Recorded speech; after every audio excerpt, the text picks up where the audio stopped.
Îro, çarşeme, dehe desambre, pişti rişa çekdaran li ser vesayite kezin supaya pastaran li herema lara zahedane, hejmarek şihezin supaya pastaran, tevi fermandare operasyoniye supaya pastaran li heremalar, hatin kuştin.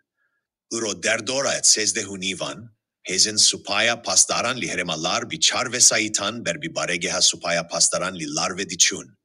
Dema ku yek şi vesayitin ku fermandare supaya pastaran hildigirt, şi aliye çekdaran ve hate hedefgirtin u kesin divede hatin kuştin. Fermandare operasyoniye supaya pastaran li heremalar, jidi erişe de hat kuştin. Ji hela dinve, supaya pastarana İran'e ragihant ku li heremen sinoriyen parezgeha Sistan u Beluçistan'e di pevçuneke çekdari de seendamen van hatine kuştin.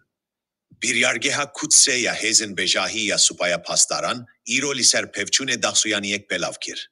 Ligori daxuyaniye, îro li herema sinori ya lare ya bajare zahidan ye navenda parezgeha Sistan u Beluçistan'e, hejmarek çekdaren dijberen komara İslami ya İran'e erişi hezen van kiriye u şer derketiye. Bir yargeha kutse ya hezin bejahi ya supaya pastaran da zanin kudi pevçune de se pastar hatine kuştin. Heta nihati kom an ali ber persiarya erişe negirtiye serxwe. Koma suni abinave çeşul adil ku komeke çekdar a Beluçaneli İran'e, heta niha gelekçaran li heremen parezgeha Sistan u Beluçistan'e erişi bargehen polisu hezen evlehiye kiriye.